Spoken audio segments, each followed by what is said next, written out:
I remember that night like it was yesterday. I bet. I was on the road. I think I might have been in San Antonio. Mm. We had just been out there doing, my media run. Yeah. We was asleep.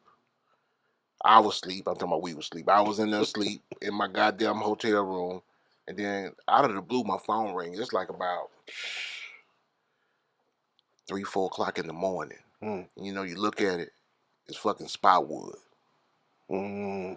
I said, what's Spot calling me at 4 o'clock in the morning for?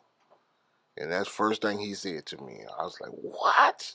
And I got him just sat on the edge of my bed like, yeah, that's impossible. Did you feel comfortable talking about this? Yeah, for sure. Did you ever, what happened? Do you know, or have you? If I tell you the truth about that. Well, shit, I need to know, man, because that has look, always bothered me. That's a mystery. You heard? Yeah. With multiple theories. You feel me? But I truly believe I won't even fully say. Right? Yeah. But what I will say is that karma is real. You feel me? Yeah. And sometimes when you see someone die a long, slow death, yeah, they probably did some whole shit. Yeah. Yeah. And at the very least, the big homie ain't come home with all his belongings. At the very least. We can say that. Yeah. You know what I'm saying? Yes. So. Oh, I remember. Yeah. I remember. I'm telling you, bro. Yeah. You know what I'm saying? And the questions was like, what the fuck? Yeah, it can never really be.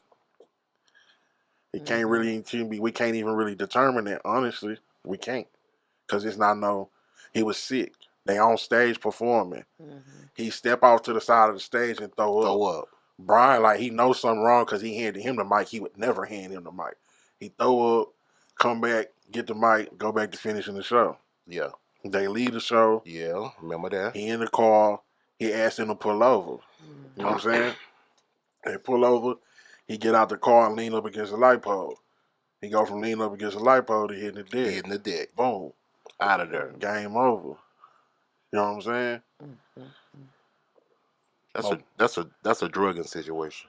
Drug?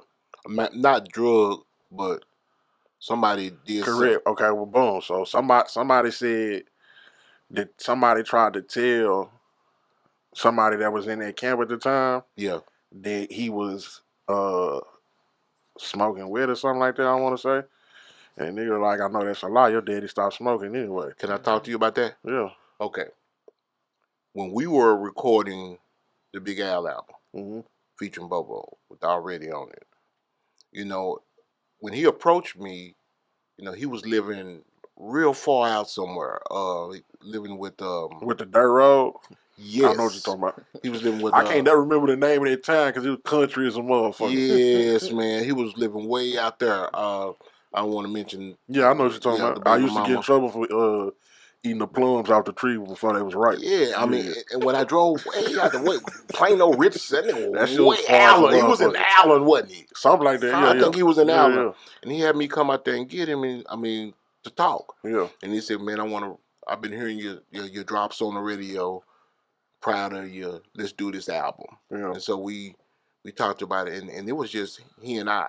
Yeah. You know what I mean? That's how I met T. Lee. Yeah.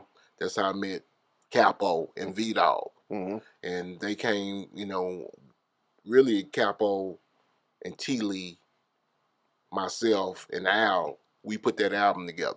Mm-hmm. You know what I'm saying? We did, and then Big Al and myself, it was just us. Yeah. You know what I mean? Because it was back and forth. And when I say, and the reason I'm drawing this picture for you, you're right.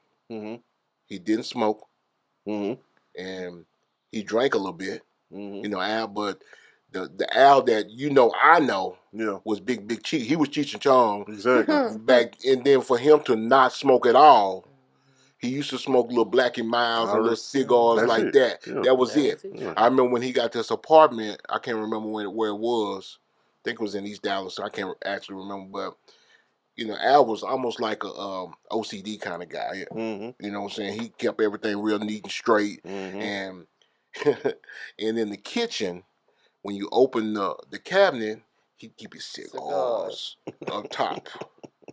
Yeah, where the plate's supposed to go. Yeah. Yeah, and then but every day that's where he would go get his cigars from. Yeah. And it was he and I that drove down to Houston, met with Southwest Wholesale. Shout out to Robert Gilliman, and we worked out that deal for the Big Al album. Yeah. And then they approached him about doing the Nemesis deal. So we're talking about less than 6 months, for sure less than a year.